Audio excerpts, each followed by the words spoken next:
ज्यू, माननीय मन्त्रीज्यूहरू, माननीय राज्य मन्त्रीज्यू, माननीय उपाध्यक्षज्यू राष्ट्रिय योजना आयोग, श्रीमान मुख्य सचिवज्यू,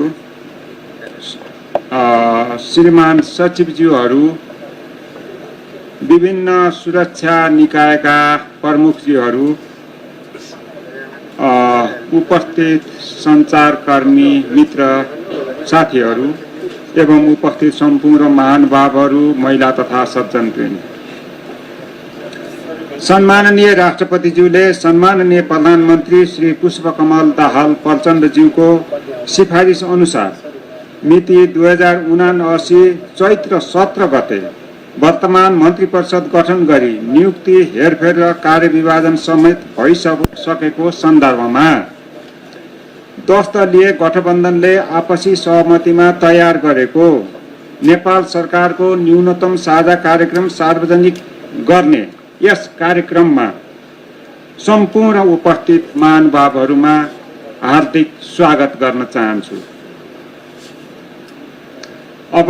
10 दलीय गठबन्धनले आपसी सहमतिमा तयार पारेको नेपाल सरकारको न्यूनतम साझा कार्यक्रमको दस्तावेज सम्माननीय प्रधानमन्त्रीज्यू समक्ष हस्तान्तरण गरिदिनु हुन पूर्व मन्त्री श्री राजेन्द्र प्रसाद श्रेष्ठज्यूलाई हार्दिक अनुरोध गर्दछु।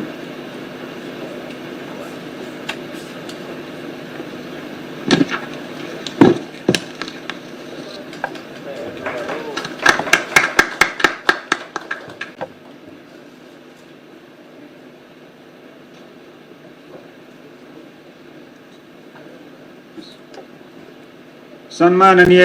प्रधानमन्त्रीज्यूको निर्देशानुसार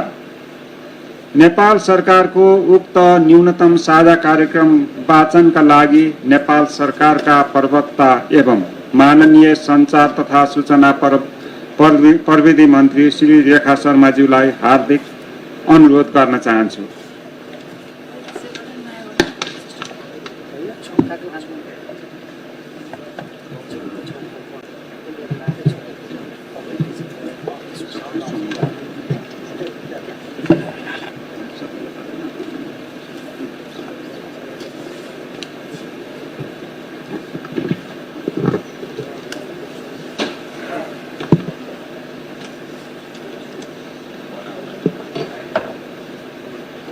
सरकारको नीतिगत प्राथमिकता र न्यूनतम कार्यक्रम सार्वजनिकरण कार्यक्रममा उपस्थित सम्माननीय प्रधानमन्त्रीज्यू, पूर्व प्रधानमन्त्रीज्यूहरू, विभिन्न राजनीतिक दलका नेताज्यूहरू, माननीय उपप्रधानमन्त्रीज्यू, माननीय मन्त्रीज्यूहरू, यहाँ उपस्थित सम्पूर्ण महानुभावहरू र सञ्चारकर्मी मित्रहरू, सार्वभौम सत्ता सम्पन्न नेपाली जनताले गरेका ऐतिहासिक जनआन्दोलन, सशस्त्र सङ्घर्ष, मधेस आन्दोलन लगायत विभिन्न आन्दोलनमा गरेको त्याग र बलिदानको गौरवशाली इतिहासको स्मरण एवं शहीद तथा बेपत्ता र पीडित नागरिकप्रति उच्च सम्मान गर्दै प्रतिनिधि सभा तथा प्रदेश सभा निर्वाचन 2079 अभिव्यक्त नेपाली जनताको जनादेशलाई आत्मसात गर्दै नेपालको स्वतन्त्रता, सार्वभौमिकता, भौगोलिक अखण्डता, राष्ट्रिय एकता, स्वाधीनता र स्वाभिमानलाई अक्षुण्ण राख्दै जनतामा निहित सार्वभौम सत्ता, संविधानको सर्वोच्चता, स्वतन्त्र न्यायपालिका, नागरिक र मौलिक अधिकार, लोकतन्त्र, समानुपातिक समावेशिता, पूर्ण प्रेस स्वतन्त्रता, कानुनी राज्य, विधिको शासन, आर्थिक, सामाजिक तथा सांस्कृतिक अधिकारहरू, उत्पीडित वर्ग, जाति, क्षेत्र, लिङ्ग र समुदायको आधारभूत मानवाधिकारको संरक्षण गर्ने प्रतिबद्धता व्यक्त गर्दै राष्ट्रिय हित, सामाजिक आर्थिक न्याय तथा लोकतान्त्रिक मूल्य र मान्यतामा आधारित समाजवादप्रति प्रतिबद्ध रहँदै समुन्नत सङ्घीय शासन प्रणालीको माध्यमबाट न्यायपूर्ण, विभेदरहित, समतामूलक, सबल र समृद्ध नेपालको निर्माण गर्ने सङ्कल्प गर्दै विस्तृत शान्ति सम्झौता लगायत विगतमा नेपाल सरकार र विभिन्न राजनीतिक दल र पक्षहरू बीच भएका सहमति र सम्झौताहरूलाई हृदयङ्गम गरी देशलाई दिगो शान्ति, सुशासन, विकास र समृद्धिका लागि कटिबद्ध रहँदै सङ्घीय लोकतान्त्रिक गणतन्त्र, संविधान र संसदको रक्षार्थ भएको सङ्घर्षको भावना अनुरूप प्रतिनिधि सभाको पूर्ण कार्यकालको सुनिश्चितता गर्दै आपसी संवाद, सहमति र सहकार्य मार्फत गठबन्धनको संस्कृति विकास गरी देशमा राजनैतिक स्थायित्व प्रदान गर्न वर्तमान संयुक्त सरकार गठनका लागि पहल गर्ने तथा समर्थन गर्ने दलहरू यो साझा न्यूनतम कार्यक्रममा सहमत भएका छौँ। संयुक्त सरकारका प्राथमिकताहरू। संयुक्त सरकारका प्राथमिकताहरू देहाय बमोजिम हुनेछन्। 1. संविधानको रक्षा र आवश्यकता अनुसार परिमार्जन, विकास, सङ्घीय लोकतान्त्रिक गणतन्त्रको सुदृढीकरण र सङ्घीयता कार्यान्वयन गर्ने। 2. देशको अर्थतन्त्र रूपान्तरण र सुदृढ गर्न नीतिगत, संरचनागत तथा कार्यगत सुधार गर्ने। समाजमा विद्यमान वर्गीय, जातीय, क्षेत्रीय, लिङ्गीय सबै प्रकारका विभेदहरूको अन्त्य गरी समता, स्वतन्त्रता एवं न्यायमा आधारित सामाजिक व्यवस्था निर्माण गर्ने।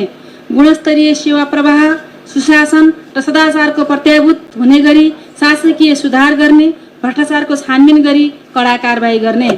शान्ति प्रक्रियालाई पूर्णता दिन विस्तृत शान्ति सम्झौताका बाँकी कार्यभार तथा विभिन्न पक्षहरूसँग भएका सहमतिहरूको कार्यान्वयन गर्ने। उत्पादनमुखी अर्थतन्त्र, आपूर्ति व्यवस्थामा सुधार तथा समन्वयिक वितरणको व्यवस्था गर्ने। खर्च कटौती र प्रशासनिक झमेलाको अन्त्यका लागि सार्वजनिक प्रशासन चुस्त दुरुस्त बनाउने। जलवायु परिवर्तन, जैविक विविधता, ह्रास र वातावरणीय प्रदूषण जस्ता विश्वव्यापी सङ्कटले उत्पन्न गरेको जोखिम न्यूनीकरण गरी पर्यावरणीय सन्तुलन कायम गर्ने। राष्ट्रिय हितको रक्षा एवं जनताको समृद्धिका लागि स्वतन्त्र र सन्तुलित परराष्ट्र नीति अवलम्बन गर्ने। संयुक्त सरकारका नीति र कार्यक्रमहरू। उपरोक्त प्राथमिकताहरू कार्यान्वयनका लागि हाम्रा नीति र कार्यक्रमहरू देहाय बमोजिम छन्। सङ्घीय लोकतान्त्रिक गणतन्त्रको सुदृढीकरण। सङ्घीय लोकतान्त्रिक गणतन्त्रलाई संस्थागत गर्न सङ्घीय निजामती सेवा ऐन, नागरिकता ऐन, शिक्षा सेवा ऐन, स्वास्थ्य सेवा ऐन लगायत अति आवश्यक ऐनहरूलाई यथाशीघ्र संसदबाट पारित गराउने। संविधानको अनुसूचीमा उल्लेखित क्षेत्राधिकारहरूसँग सम्बन्धित सङ्घबाट बन्न बाँकी ऐन कानुनहरू प्राथमिकताका साथ निर्माण गर्ने। प्रदेशको क्षेत्राधिकारसँग बाँझिएका सङ्घीय कानुनहरू संशोधन गर्ने र प्रदेशको अधिकार सूचीमा रहेका विषयहरूको कानुन निर्माणमा सहजीकरण गर्ने। सङ्घीयता कार्यान्वयनका लागि 3 तहबीचको सरकारको क्षेत्राधिकार र अन्तर्सम्बन्धलाई सहकारिता, सहअस्तित्व र समन्वयको आधारमा सञ्चालन गर्ने। प्रदेश र स्थानीय तहलाई सबल र अधिकार सम्पन्न बनाउन आवश्यक कार्य गर्ने। संविधान बमोजिम प्रदेशलाई हस्तान्तरण गर्न बाँकी रहेका विभिन्न मन्त्रालय मातहतका निकायहरू हस्तान्तरण गर्ने। सङ्घ, प्रदेश र स्थानीय तहबीच सन्तुलित र न्यायोचित रूपमा राजस्व तथा स्रोत साधनहरू बाँडफाँड गर्ने। राज्यका तर्फबाट प्रदान गरिने सेवा सुविधाहरू जनता निकट पुर्याउन प्रदेश तथा स्थानीय तहलाई वित्तीय, प्रशासनिक र सङ्गठनात्मक रूपमा सक्षम बनाउने। संविधान प्रदत्त सामाजिक न्यायको हकको सुनिश्चितताका लागि समानुपातिक समावेशी प्रणालीको संवैधानिक व्यवस्थालाई प्रभावकारी रूपमा कार्यान्वयन गर्ने। कूटनैतिक नेपाली नागरिकता प्रमाणपत्र पाउन र नागरिकका अधिकार उपभोग गर्नबाट वञ्चित हुन नपरोस्। कुनै पनि नेपाली नागरिकता प्रमाणपत्र पाउन र नागरिकका अधिकार उपभोग गर्नबाट वञ्चित हुन नपरोस् भन्ने कुरा सुनिश्चित गर्ने। सरकारले पूर्णता पाएको 6 महिनाभित्र नागरिकता ऐन पारित गर्ने। नागरिकता प्राप्तिमा रहेको लैङ्गिक विभेद अन्त्य गर्ने। सङ्घीय व्यवस्थाको आधारभूत मान्यता अनुरूप निजामती लगायत सबै सरकारी सेवा एवं सुरक्षा निकायको पुनर्संरचनाको कामलाई पूर्णता दिने। प्रदेशसँगको समन्वयमा प्रदेश प्रहरी समायोजनको काम सरकारले पूर्णता पाएको 6 महिनाभित्र सम्पन्न गर्ने। सङ्घीय लोकतान्त्रिक गणतन्त्रको सुदृढीकरणको लागि सङ्घीय संसदले पारित गरेका सङ्कल्प प्रस्तावहरूको कार्यान्वयन गर्ने। बोझिलो केन्द्रीकृत संरचनालाई रूपान्तरण गर्न र सङ्घीय संरचनालाई चुस्त दुरुस्त र मितव्ययी बनाउन अधिकार सम्पन्न उच्च स्तरीय प्रशासनिक पुनर्संरचना आयोग बनाउने। विदेशमा रहेका नेपाली नागरिकलाई मतदानको अधिकार सुनिश्चित गर्न आवश्यक व्यवस्था सहितको निर्वाचन ऐन तर्जुमा गर्ने। प्रदेश तथा स्थानीय तहका लागि आवश्यक कर्मचारीहरू संविधान बमोजिम व्यवस्थापनका लागि सहजीकरण गर्ने। सङ्घीयताको लाभ गरिब, विपन्न र विभेदमा परेका सबै वर्ग, जाति, क्षेत्र, लिङ्ग र समुदायले लिन सकुन् भन्नका लागि आवश्यक कार्य गर्ने, दलित, वादी, सीमान्तकृत तथा लोपोन्मुख जाति एवं पिछडिएको समुदाय र क्षेत्रको उत्थान र विकासका लागि आवश्यक बजेटको व्यवस्था गर्ने। आर्थिक नीति तथा कार्यक्रम। अर्थतन्त्रमा देखा परेको मन्दी, औद्योगिक उत्पादन तथा व्यावसायिक क्षेत्रमा आएको ह्रास, लगानी जोखिम, वित्तीय क्षेत्रमा तरलता, सङ्कुचन, उच्च ब्याज दर, बढ्दो व्यापार घाटा, न्यून पुँजीगत खर्च, घट्दो राजस्व सङ्कलन तथा पुँजी बजारमा आएको गिरावट लगायतका समस्यालाई आर्थिक, वित्तीय र मौद्रिक नीतिको सामञ्जस्यपूर्ण ढङ्गले कार्यान्वयन गरी अर्थतन्त्रलाई तत्काल गतिशील बनाउने, बजेट प्रणालीलाई नीतिगत, संरचनागत तथा कार्यगत रूपमा पुनर्संरचना गर्ने। जल, जमिन, जङ्गल, जडीबुटी र जनशक्ति जस्ता महत्त्वपूर्ण स्रोत साधनहरूको उच्चतम सदुपयोग गरी मुलुकलाई तीव्र आर्थिक विकासको बाटोमा डोर्याउनका लागि पुँजी निर्माण तथा परिचालन, नयाँ प्रविधिको उपयोग, उत्पादक शक्तिहरूको क्षमता विकास, पूर्वाधार क्षेत्रमा लगानी र उत्पादन तथा उत्पादकत्व वृद्धि गर्दै समन्वयिक वितरणमा आधारित नीति अवलम्बन गर्ने। राष्ट्रिय अर्थतन्त्रको विकासका लागि कृषि, जलस्रोत र पर्यटनको विकासलाई प्राथमिकता दिने, नेपालको मौलिक उत्पादनको विकास र विस्तारका लागि अन्तर्राष्ट्रिय स्तरमा ब्रान्डिङ गर्ने। सरकारी, सहकारी र निजी क्षेत्रको समन्वयात्मक, सहकार्यात्मक तथा क्रियाशील भूमिकाका आधारमा विकास, निर्माण लगायतका समग्र आर्थिक कार्यक्रम सञ्चालन गर्ने। आर्थिक क्षेत्रसँग सम्बन्धित संसदमा विचाराधीन सम्पत्ति शुद्धिकरण निवारण ऐन चालु अधिवेशनबाटै पारित गर्ने तथा राष्ट्रिय महत्त्वका पूर्वाधार आयोजना कार्यान्वयन ऐन, सार्वजनिक खरिद ऐन आदि 3 महिनाभित्र संसदमा प्रस्तुत गरी पारित गर्ने। वित्तीय संहिताको मान्यता अनुरूप स्रोत साधनको बाँडफाँड गर्ने। संविधानमा व्यवस्था भएको अधिकारको सूची बमोजिम सङ्घ, प्रदेश र स्थानीय तीनवटै तहबाट मानव संसाधन र भौतिक पूर्वाधार विकासको नीति लिने। विकास निर्माणका कामहरू गर्दा सामान्यतया 2वटा पालिकामा जोडिएको काम प्रदेशले र 2वटा प्रदेशमा जोडिएको काम सङ्घले गर्ने मान्यतालाई स्थापित गर्ने। सङ्घले राष्ट्रिय गौरव, रूपान्तरणकारी र रणनीतिक महत्त्वका ठुल्ठुला आयोजना तथा कार्यक्रमहरू सञ्चालन गरी मझौला तथा साना साना आयोजना र कार्यक्रमहरू प्रदेश र स्थानीय तहबाट सञ्चालन गर्न व्यवस्था गर्ने। स्वदेशी लगानीलाई प्रोत्साहन तथा विदेशी लगानीलाई आकर्षण गर्ने गरी लगानी मैत्री वातावरण निर्माण गर्ने। विदेशी सहयोग र अनुदान उत्पादनशील र भौतिक पूर्वाधार विकासको क्षेत्रमा प्रवाह गर्ने। लगानी मैत्री वातावरणको सुनिश्चितता गर्न आवश्यकता अनुरूप आर्थिक ऐन नियमहरू संशोधन गर्ने। वैदेशिक ऋण भुक्तानीलाई पारदर्शी बनाउने। औद्योगिक विकासलाई तीव्रता दिन प्रत्येक प्रदेशहरूमा विशेष आर्थिक क्षेत्रको स्थापना गर्ने।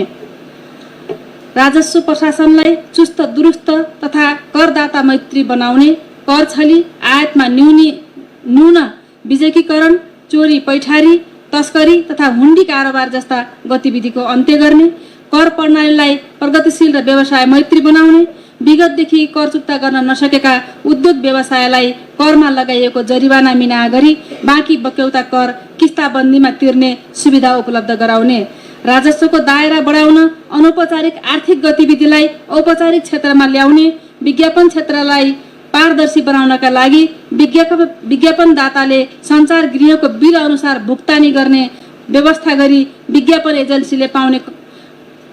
कमिसनलाई पारदर्शी बनाउने। सामाजिक सञ्जाल मार्फत गरिने विज्ञापनलाई करको दायरामा ल्याउने। सरकारको राजस्वले साधारण खर्च समेत धान्न नसकेको यथार्थलाई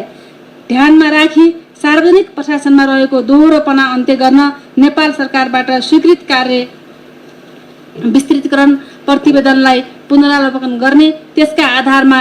कार्य जिम्मेवारी बाँडफाँड गर्ने। जनशक्ति र स्रोत साधन उपलब्ध गराउने। आवश्यक बाहेक सङ्घका विभागहरू खारेज गर्ने र ओभर स्टाफिङको समस्या हल गर्ने। कृषिको आधुनिकीकरण, यान्त्रिकीकरण र व्यावसायिकीकरण गरी गरिबी निवारण गर्न। कृषि फर्म, कन्ट्र्याक्ट खेती र सहकारी खेतीमा जोड दिने। कृषिमा अनुदानको व्यवस्था गर्ने। कृषि उत्पादनको क्षेत्रमा आवश्यक मल, उन्नत बिउ बिजन, प्राविधिक शिक्षा, सिँचाइ लगायतका सेवा सुविधा सहज रूपमा उपलब्ध गराउनका लागि किसान कार्डको व्यवस्था गर्ने। मल कारखाना स्थापना गर्ने। कृषि बिमाको व्यवस्था गरी प्राकृतिक प्रकोपबाट हुने बाली नालीको जोखिमलाई न्यूनीकरण गर्ने। किसानलाई योगदानमा आधारित पेन्सन योजना अगाडि बढाउने। कृषि बजार र कृषि उत्पादन खरिदको सुनिश्चितता गर्ने। जल तथा प्राकृतिक स्रोतको दिगो उपयोग र ऊर्जा विकासमा प्राथमिकता दिँदै आन्तरिक तथा विदेशी लगानी आकर्षित गर्ने, उत्पादनका केन्द्र तथा औद्योगिक क्षेत्रहरूमा 24 घण्टा गुणस्तरीय विद्युत उपलब्ध गराउने, जलाशययुक्त आयोजनाहरूको विकासमा जोड दिने, साना तथा लघु विद्युत आयोजनाबाट उत्पादित बिजुली सरकारले प्राथमिकताका साथ खरिद गर्ने व्यवस्था मिलाउने, आन्तरिक खपतभन्दा अधिक रहेको विद्युत निर्यातका लागि छिमेकी मुलुकहरूसँग द्विपक्षीय र बहुपक्षीय संवाद अगाडि बढाउने र उच्च क्षमताको विद्युत प्रसारण लाइन जडान गर्ने, नेपाललाई पर्यटकीय अन्तर्राष्ट्रिय गन्तव्य स्थलको रूपमा विकसित गर्न विमानस्थल, हवाई उड्डयन, हिमाली लोकमार्ग जस्ता पूर्वाधारको विकास गर्ने, पर्यटकीय क्षेत्रका hotel, travel agency, trekking agency लगायतका सेवा प्रदायकहरूको विकास तथा गुणस्तर व्यवस्थित गर्ने, सांस्कृतिक, जैविक एवं भौगोलिक विविधतालाई पर्यटनको मुख्य क्षेत्रको रूपमा विकास गर्ने, राष्ट्रिय निकुञ्ज र आरक्षित क्षेत्रको उचित व्यवस्थापन गर्ने, निजगढ विमानस्थल लगायत पर्यटन क्षेत्रको पूर्वाधार विकासका लागि आवश्यक योजना बनाउने, हरित पर्यटनको विकास गर्न विशेष कार्यक्रम सञ्चालन गर्ने,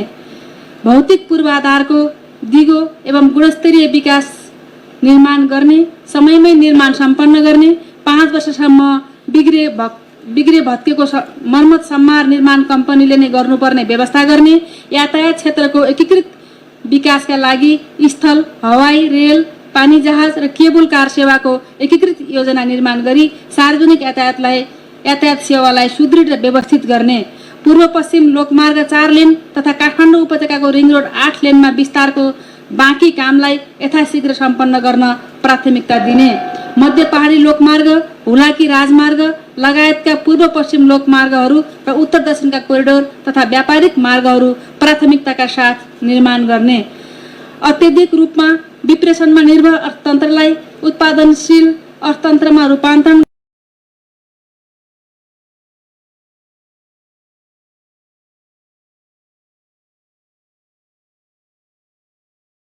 न्यायिक वितरण गर्ने, मुलुकको मध्य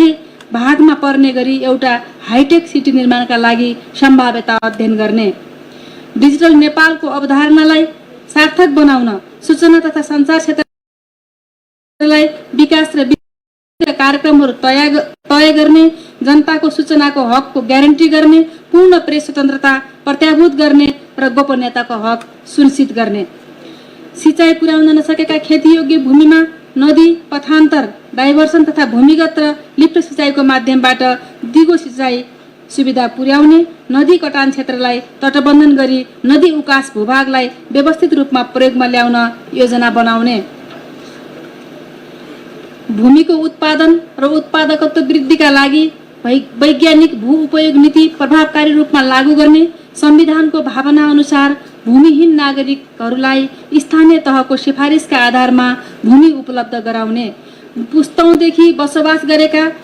सुवासीहरूको समस्या समाधान गर्ने, कृषि मजदुर, मुक्त कमैया, हलिया र भूमिहीन किसानको आर्थिक सामाजिक उत्थान र बसोबासको व्यवस्था गर्ने, विगतका भूमि सम्बन्धी आयोगका प्रतिवेदनहरू समेतलाई आधार मानी वैज्ञानिक भूमि सुधार गर्ने,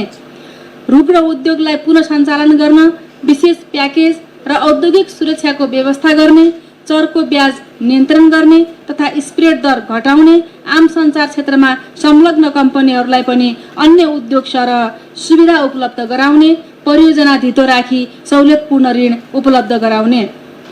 विकासको मुख्य उद्देश्य मानव विकास र त्यसको मुख्य आधार श्रम नै भएकाले श्रम संस्कृतिलाई प्रोत्साहित गर्ने, देशभित्र उत्पादनका क्रियाकलाप वृद्धि गरी रोजगारी प्रदान गर्ने, वैदेशिक रोजगारीबाट पुँजी र प्रविधि सहित फर्केका नेपालीहरूलाई देशभित्र रोजगारमूलक व्यवसाय गर्न सम्भावित क्षेत्र पहिचान गरी लगानीको वातावरण निर्माण गर्ने, नागरिकहरूलाई वस्तु तथा सेवा सहज, सरल र सुलभ तवरले उपलब्ध गराउनको लागि सार्वजनिक संस्थानहरूको व्यवस्थापनमा सुधार गरी व्यावसायिक, प्रतिस्पर्धी र प्रभावकारी बनाउने, सडक, बिजुली, पानी, ढल, सञ्चार लगायतका विकास निर्माणका कार्यहरूमा सम्बन्धित निकायहरूको बीचमा एकीकृत र समन्वयात्मक ढङ्गले निर्माण, सञ्चालन र परिचालन गर्न प्रधानमन्त्री तथा मन्त्री परिषदको कार्यालयमा समन्वय इकाइ गठन गर्ने, भूकम्प, बाढी पहिरो, डुबान भूक्षय तथा आगलागी जस्ता विपदबाट हुने धनजनको नोक्सानी कम गर्नका लागि डिजिटल प्रविधिमा आधारित पूर्ण सतर्कता प्रणाली विकास गर्ने, आवश्यकता अनुसार बस्ती स्थानान्तरण गर्ने र एकीकृत बस्ती निर्माण सुरु गर्ने, सरकारको पुँजीगत खर्च घटाउन ठेक्का पट्टाको निर्णय प्रक्रिया पारदर्शी, जवाफदेही, छिटो छरितो बनाउने, घर जग्गा अधिग्रहणमा देखा परेका मुआवजा विवादहरू समाधान गर्ने, सांस्कृतिक सम्पदा क्षेत्र अतिक्रमण नहुने गरी आयोजनाहरू बनाउने, प्रदेश तथा स्थानीय तहमा सशर्त अनुदान घटाई समानीकरण अनुदान बढाउने लगायतका कार्यहरू गर्ने, सार्वजनिक खर्चमा मितव्ययिता कायम गर्ने, विदेश भ्रमण, नयाँ भवन निर्माण, सवारी साधन खरिद तथा कार्यालय सञ्चालन खर्चमा कटौती गर्ने, भुक्तानी सन्तुलनलाई सकारात्मक बनाउन तुलनात्मक लाभका आन्तरिक उत्पादनमा जोड दिने र आयात नियमन तथा निर्यात प्रवर्धनका रणनीति कार्यान्वयनबाट व्यापार घाटा घटाउने, सामाजिक रूपान्तरण, मानव विकास सूचकाङ्क तथा जनसङ्ख्या र भूगोलको आधारमा सबै प्रदेशको सन्तुलित विकासमा जोड दिने, गरिबीको रेखामुनि रहेका जनतालाई अत्यावश्यक वस्तुहरू सुपथ मूल्यमा वितरण गर्न गरिब घर परिवार परिचय पत्रको व्यवस्था तथा सबैका लागि सार्वजनिक वितरण प्रणालीको व्यवस्था गर्ने, गुणस्तरीय रोजगारमूलक, व्यावसायिक र प्राविधिक शिक्षामा जोड दिँदै संहिताको मान्यता अनुरूप शिक्षा प्रणालीलाई पुनर्संरचना गर्ने, पाठ्यक्रमलाई परिमार्जन गर्ने र शिक्षालाई जनताको पहुँचभित्र राख्न सामुदायिक शिक्षा प्रभावकारी बनाउने, निजी विद्यालयहरूमा अभिभावकहरूलाई चर्को आर्थिक भार पर्न नदिने, संविधान बमोजिम मातृभाषामा शिक्षाका लागि आवश्यक व्यवस्था गर्ने, विश्वविद्यालयहरूलाई राजनीतिक हस्तक्षेपबाट मुक्त गर्न आवश्यक व्यवस्था सहितको विश्वविद्यालय छाता ऐन जारी गर्ने, प्रत्येक नागरिकलाई आधारभूत स्वास्थ्य सेवा निशुल्क उपलब्ध गराउने, स्वास्थ्यमा जनताको सरल र सहज पहुँच स्थापित गर्न स्वास्थ्य केन्द्र र आधारभूत अस्पतालहरूलाई विस्तार गरी स्वास्थ्य सेवालाई जनताको घर दैलोमा पुर्याउने, सबै प्रदेशहरूमा विशिष्टीकृत अस्पताल स्थापना गर्ने, स्वास्थ्य बिमाको व्यवस्थालाई प्रभावकारी बनाउने, उच्च रक्तचाप, मधुमेह, क्यान्सर, दम, मृगौला, कलेजो र महिलाहरूको पाठेघर सम्बन्धी रोगको उपचारका लागि सरकारले दिइराखेको सहयोगको दायरा विस्तार गर्ने, मजदुर, किसान, बौद्धिक पेसाकर्मी लगायतका श्रमजीवी वर्गको श्रमको सम्मानका साथै रोजगारीका लागि ठोस नीति बनाउने, शैक्षिक बेरोजगारलाई प्रमाणपत्र धितो राखी दिइने ऋण सहज रूपमा उपलब्ध गराउने, बेरोजगार लक्षित कार्यक्रम ल्याउने, सहकारी क्षेत्रलाई गरिबी उन्मूलन र रोजगार प्रवर्धनको क्षेत्रको रूपमा राज्यले प्राथमिकता दिने, गरिबीको रेखामुनि रहेका जनतालाई खाद्य, शिक्षा, स्वास्थ्य, आवास, सिप विकास र रोजगारीको कार्यक्रम ल्याउने, देश विकास प्रक्रियालाई आधुनिक प्रवृत्तिसँग आबद्ध गर्ने, मानव जीवन सहज र उत्पादनमुखी बनाउन, विद्यालयदेखि विश्वविद्यालयसम्म विज्ञान र प्रविधिको अध्ययन, अनुसन्धान र शिक्षालाई उच्च प्राथमिकता दिने, ज्येष्ठ नागरिक, असहाय, अशक्त, अपाङ्गता भएका व्यक्ति, एकल महिला तथा विपन्न व्यक्तिहरूका साथै दलित, उत्पीडित तथा पिछडिएको वर्ग, अल्पसंख्यक, सीमान्तकृत तथा लोपोन्मुख समुदायलाई दिइएको सामाजिक सुरक्षाको दायरालाई विस्तार गर्ने, अपाङ्गता भएकाहरूलाई रोजगारका लागि विशेष तालिम अवसर दिने, शहरी पूर्वाधारहरूको निर्माण तथा विकासलाई वातावरण मैत्री बनाउने तथा सांस्कृतिक सम्पदाहरूमा असर पर्न नदिने, अव्यवस्थित शहरीकरणलाई व्यवस्थित गर्न गुरु योजना बनाउने, असुरक्षित र छरिएर रहेका ग्रामीण बस्तीहरू सुरक्षित र सुविधा सम्पन्न स्थानमा स्थानान्तरण गर्न एकीकृत बस्तीको रणनीति तय गर्ने, खानेपानी नपुगेका सबै बस्तीहरूमा स्वच्छ खानेपानी पुर्याउने, महिलाको सुरक्षित मातृत्व तथा प्रजनन अधिकार सम्बन्धी ऐनलाई यथाशीघ्र कार्यान्वयन गर्न नियमावली तथा कार्यविधि निर्माण गर्ने, महिला विरुद्धका सबै विभेदहरू, पितृसत्तात्मक परम्परागत मान्यता र व्यवहारको अन्त्य गरी लैङ्गिक समतामूलक समाज निर्माण गर्ने, बलात्कार, घरेलु हिंसा, एसिड आक्रमण र बेचबिखन जस्ता अपराध गर्नलाई कडा कारबाही गर्ने, यौनिक तथा लैङ्गिक अल्पसंख्यकको अधिकार सुनिश्चित गर्ने, युवाको अधिकार, शिक्षा र रोजगारको अवधारणालाई व्यावहारिक रूप दिने, ऊर्जाशील युवा जनशक्तिलाई विदेश पलायन हुनबाट रोक्न उद्यमशीलता उन्मुख सिप, पुँजी र व्यावसायिक तालिम दिने र सहुलियतपूर्ण ब्याज दरमा बिउ पुँजी उपलब्ध गराउन स्टार्टअप कोष स्थापना गर्ने, खेलकुदलाई उद्योगको रूपमा विकास गर्ने र अन्तर्राष्ट्रिय स्तरको खेलकुद पूर्वाधार निर्माण तथा खेलकुद पर्यटनको विकास गर्ने, सबै समुदायको भाषा, लिपि, संस्कृति, सभ्यता र सम्पदाको संरक्षण र सम्वर्धन गर्ने, जाति, भाषा, धर्म र संस्कृतिको आधारमा गरिने सबै प्रकारका भेदभावको अन्त्य गर्ने, नेपाल छुवाछुत मुक्त राष्ट्र घोषित भइसकेको सन्दर्भमा जातपात जन्य विभेद अन्त्यका लागि प्रभावकारी कदम चाल्ने, श्रमिकहरूलाई योगदानमा आधारित सामाजिक सुरक्षा योजनामा आबद्ध गराई उनीहरूको आर्थिक तथा सामाजिक जोखिमलाई न्यूनीकरण गर्ने, सामाजिक सुरक्षा कार्यक्रमलाई अर्थतन्त्रका औपचारिक क्षेत्रका अतिरिक्त अनौपचारिक तथा स्वरोजगार वैदेशिक रोजगारीका क्षेत्रमा विस्तार गर्ने, वैदेशिक रोजगारीलाई सुरक्षित, मर्यादित र पारदर्शी बनाउन तथा सेवाग्राहीलाई नजिकको स्थानबाटै सेवा प्रदान गर्न प्रत्येक पालिकामा रहेका रोजगार सेवा केन्द्र मार्फत श्रम स्वीकृतिका लागि आवेदन दिने व्यवस्था मिलाउने, श्रमिकको समस्या हल गर्न मन्त्रालयमा भएको हटलाइन कल सेन्टरलाई प्रभावकारी बनाउने र मोबाइल एप्स मार्फत निगरानी गर्ने व्यवस्था मिलाउने, गुणस्तरीय सेवा प्रवाह, सुशासन र सदाचार, सुशासनयुक्त तथा भ्रष्टाचार मुक्त शासकीय व्यवस्था निर्माण गर्न ई गभर्नेन्स एन्ड यथाशीघ्र संसदमा प्रस्तुत गरी पारित गर्ने, राज्यका सबै संयन्त्रलाई निष्पक्ष र जवाफदेही बनाउने, हालको प्रशासकीय प्रणालीलाई कानुनी जटिलता र प्रक्रियागत झन्झटबाट मुक्त गर्न कार्यगत इकाइ प्रणालीमा ढाल्ने, समाजमा शान्ति सुव्यवस्था कायम गर्न अपराध अराजकता नियन्त्रण तथा दण्डहीनताको अन्त्य गर्ने, शिक्षा, स्वास्थ्य लगायत सामाजिक तथा सार्वजनिक क्षेत्रका पदहरूमा नियुक्ति र पदोन्नति गर्दा सरकारले रोस्टर निर्माण गरी वरिष्ठता, योग्यता, क्षमता र कार्य सम्पादन मूल्याङ्कनको आधारमा माथिल्लो स्थानमा रहेकालाई पदोन्नति गर्ने पारदर्शी प्रणाली अवलम्बन गर्ने, सेवाग्राहीलाई दिइने सेवा प्रवाहलाई सहज, सरल, छिटो छरितो र झन्झटरहित बनाउन तथा जनतालाई लाइनको शास्तिबाट मुक्त गराउनका लागि नागरिकता, राष्ट्रिय परिचय पत्र, राहदानी, सरकारी अस्पताल, यात्रुवाहक सवारी साधन, ठेक्का पट्टा लगायतका सेवामा अनलाइन प्रणाली, टाइम कार्ड तथा टोकन प्रणाली लागू गर्ने, ई बिडिङलाई थप प्रभावकारी बनाउने, सरकारले प्रदान गर्ने सेवामा लाग्ने समय 1/3 घटाउने गरी प्रशासनिक सुधार गर्ने, सार्वजनिक सेवाको क्षेत्रमा विद्यमान भ्रष्टाचार निर्मूल गर्नका लागि सरकारले तदारुकताका साथ कदम चाल्ने, अख्तियार दुरुपयोग अनुसन्धान आयोगलाई थप प्रभावकारी बनाउन स्रोत साधन तथा आवश्यक जनशक्ति उपलब्ध गराउने, राष्ट्रिय सतर्कता केन्द्र र सार्वजनिक खरिद अनुगमन कार्यालयलाई परिणाममुखी र प्रभावकारी बनाउने, छिटो छरितो कार्य सम्पादनका लागि न्यायपालिका र संवैधानिक अङ्गहरूको संस्थागत सुधार गर्ने, सवारी चालक अनुमति पत्र सबै प्रदेशहरूमा तथा राहदानी सबै जिल्लाहरूबाट सहज रूपमा उपलब्ध गराउने,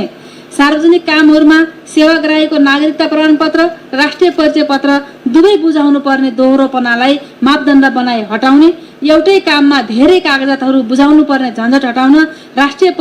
परिचय पत्रमा व्यक्तिको सम्पूर्ण विवरण समावेश गरी पालिकाहरूबाट वितरण गर्ने व्यवस्था गर्ने, दैनिक उपभोगका वस्तुहरूको आपूर्ति सहज तुल्याउने, महँगी, तस्करी, कृत्रिम अभाव, कालाबजारी, खाद्य वस्तुबाट मिसावट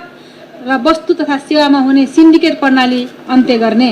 सबै प्रकारका वस्तु र सेवाको मूल्यमा सरकारले नियमन गर्ने, नापतौलमा ठग्ने तथा गुणस्तरहीन वस्तुको बिक्री वितरण गर्नेहरूमाथि सख्त कारबाही गर्ने, उपभोक्ताहरूको हितका लागि बजार अनुगमनलाई प्रभावकारी बनाउने, मिटर ब्याजलाई दण्डनीय अपराध बनाउने गरी कानुन संशोधन गर्ने, यस सम्बन्धमा मिटर ब्याज अपराध नियन्त्रण सिफारिस कार्यदलको 2079 भाद्र 27 गतेको प्रतिवेदनलाई कार्यान्वयन गर्ने र अधिकार सम्पन्न जाँचबुझ आयोग गठन गर्ने, प्रभावकारी सार्वजनिक सेवा प्रवाहको प्रयोजनको लागि सेवाग्राहीहरूको पहिचानजन्य तथा अन्य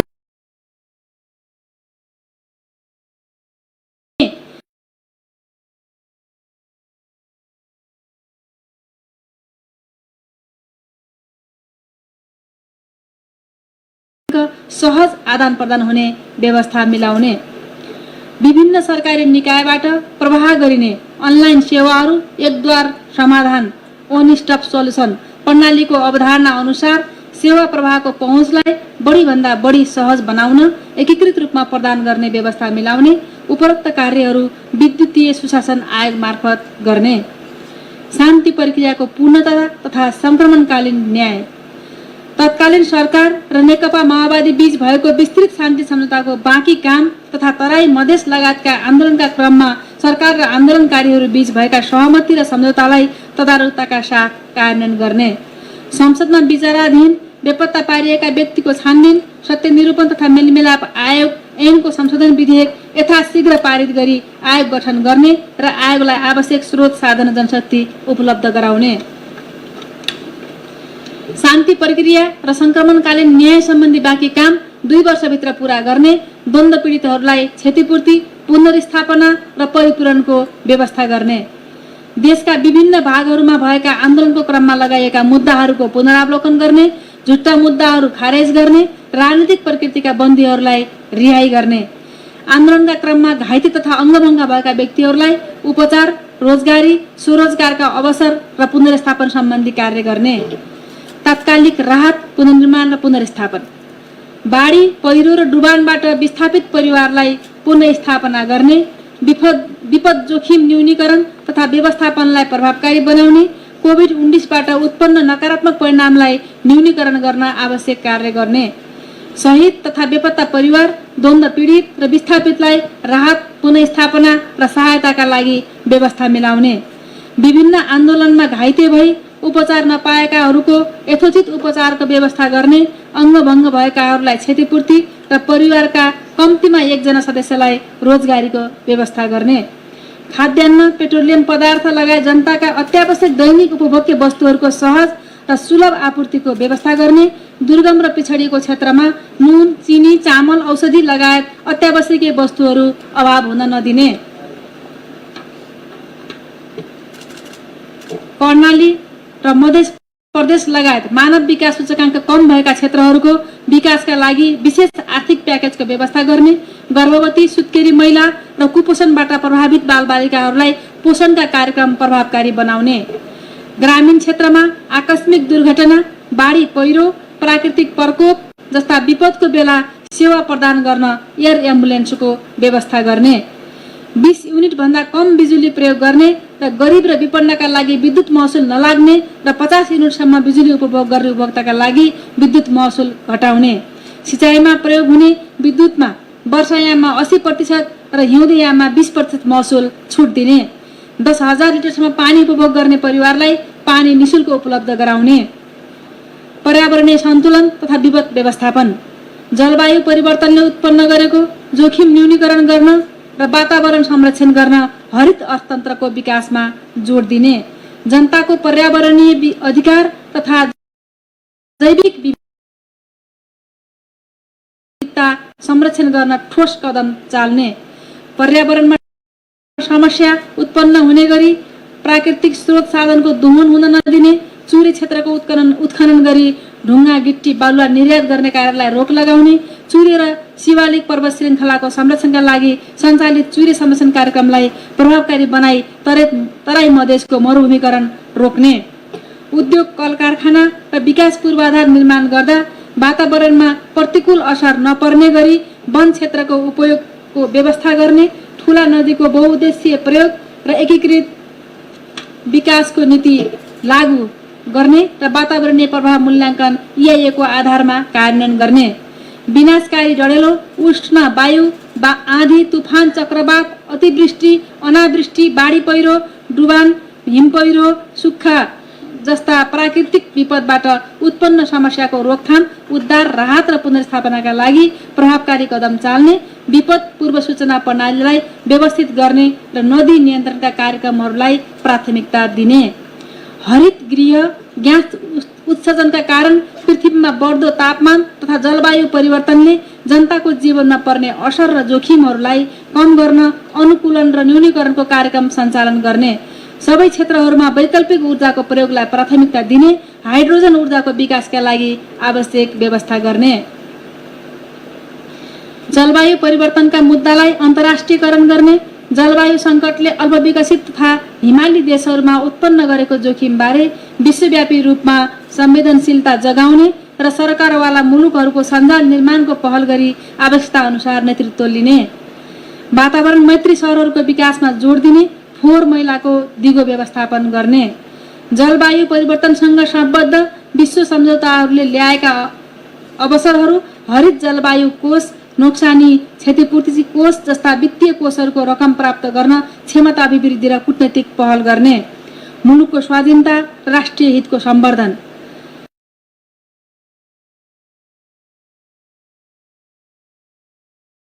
देशको सार्वभौमसत्ता,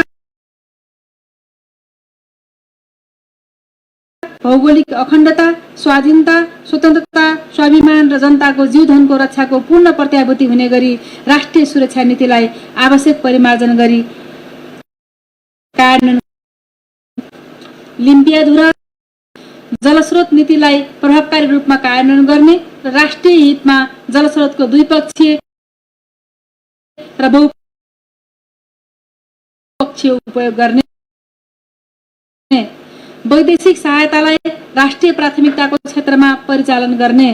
राष्ट्रिय हित प्रतिकूल रहेका सन्धि सम्झौताहरूको पुनरावलोकन गर्ने र आवश्यकता अनुसार नयाँ सन्धि सम्झौताहरू गर्ने, सुरक्षा अङ्गको व्यावसायिकतामा जोड दिँदै मनोबल उच्च बनाउन आवश्यक साधन स्रोत उपलब्ध गराउने, प्रविधिको उच्च विकाससँगै बढेको साइबर सुरक्षा, ऊर्जा सुरक्षा लगायतका चुनौतीहरूलाई सामना गर्न आवश्यक व्यवस्था गर्ने, राष्ट्रिय सुरक्षा, समष्टिगत अर्थनीति एवं रणनीतिक महत्त्वका आधारभूत विषयहरूमा राष्ट्रिय सहमति निर्माण गर्ने, अन्तर्राष्ट्रिय सम्बन्ध, संयुक्त राष्ट्रसङ्घको बडापत्र, असंलग्नता र पञ्चशीलका सिद्धान्त, विश्व शान्तिका मान्यता, अन्तर्राष्ट्रिय कानुन एवं पारस्परिक हित र लाभका आधारमा परराष्ट्र नीति सञ्चालन गर्ने,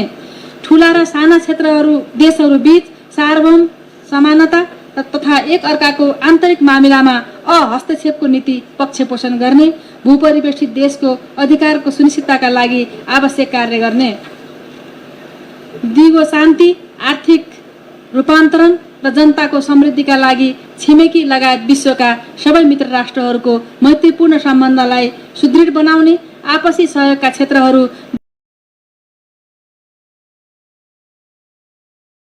विस्तार गरी सहकार्य र अन्तर्आबद्धतालाई बढावा दिने, देशको द्रुततर आर्थिक विकासका लागि वैदेशिक लगानी प्रवर्धन गर्न, अन्तर्राष्ट्रिय श्रम बजारमा पहुँच पुर्याउन, नेपाली वस्तुको बजारीकरण गर्न तथा नेपाललाई पर्यटकीय गन्तव्य स्थलको रूपमा विकास गर्न आर्थिक कूटनीतिलाई अगाडि बढाउने, क्षेत्रीय स्तरमा तनावरहित मित्रताका निमित्त आवश्यक पहल कदमी लिने, नेपालको भूमि कुनै पनि विदेशी मुलुकको विरुद्ध प्रयोग हुन नदिने, सार्क, बिमस्टेक, आइबिबिएन जस्ता क्षेत्रीय संस्थाहरूलाई गतिशील बनाउन प्रभावकारी भूमिका खेल्ने, परराष्ट्र नीति निर्माणमा राष्ट्रिय सहमति कायम गर्ने, उपरोक्त नीति तथा कार्यक्रमलाई कार्यान्वयन गर्न नेपाल सरकारले प्रत्येक मन्त्रालयबाट ठोस कार्ययोजना बनाई कार्यान्वयन प्रक्रिया अगाडि बढाउनेछ। सोको अनुगमन प्रधानमन्त्री तथा मन्त्री परिषदको कार्यालयले गर्नेछ। धन्यवाद।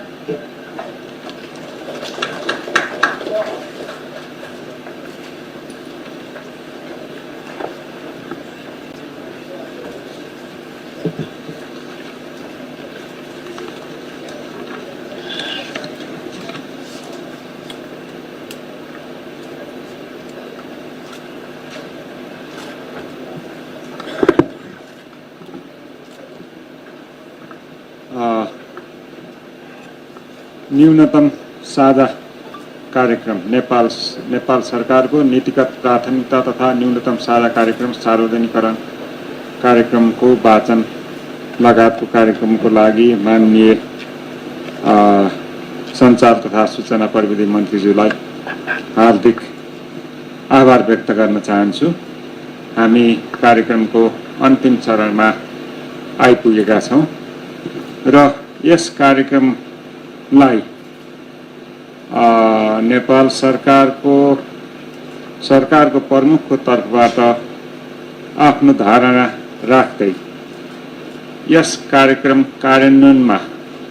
संलग्न सबै निकायहरूलाई कार्यान्वयनको लागि निर्देशन समेत दिनको लागि सम्माननीय प्रधानमन्त्री श्री पुष्पकमल दाहाल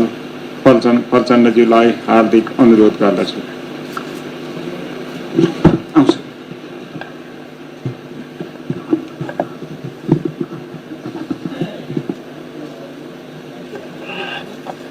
आउँछ म लिएर आउँछु।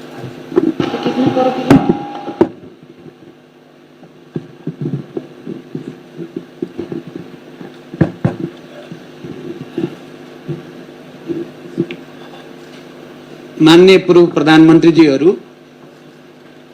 माननीय उप प्रधानमन्त्रीजी, गठबन्धन दलका सबै नेता साथीहरू, उपस्थित सबै मान्य मन्त्रीजीहरू, मुख्य सचिव र सचिवजीहरू र यो कार्यक्रममा उपस्थित सबै विशिष्ट महानुभावहरू, मैले अहिले धेरै भन्नु छैन। यो सरकारको नीतिगत प्राथमिकता र न्यूनतम कार्यक्रम जो भर्खरै सार्वजनिक गरिएको छ, यो पहिलेको भन्दा धेरै विकसित र परिमार्जित भएर आएको छ। मलाई लाग्छ हामी सबैले पहिला यही नै मान्य पूर्व प्रधानमन्त्री शेरबहादुर देउवाजी प्रधानमन्त्री हुँदा हामीले त्यति बेला पनि मेहनत गरेर नै साझा न्यूनतम कार्यक्रम बनाएर घोषणा गरेका थियौँ। त्यो कार्यक्रम त्यसपछि मैले प्रधानमन्त्री भएपछि अघिल्लो गठबन्धन, जसमा 7 राजनीतिक दलको सहभागिता थियो, त्यति बेला बनाएको साझा न्यूनतम कार्यक्रम या नीतिगत प्राथमिकता, त्यो समेतलाई अध्ययन गरेर त्यसमा भएका सबै राम्रा कुराहरूलाई अझ व्यवस्थित र परिमार्जित रूपमा सरकारको यो नीतिगत प्राथमिकता र न्यूनतम कार्यक्रम बनेको छ। मैले अघिल्लो पटक न्यूनतम कार्यक्रम घोषणा गर्दै गर्दा सबै राजनीतिक दलहरूलाई र नेपाल सरकारका सबै कर्मचारीहरूलाई पनि यसलाई कार्यान्वयनको निम्ति विशेष जोड दिन र कार्ययोजना बनाएर अगाडि बढ्न निर्देशित गरेको थिएँ,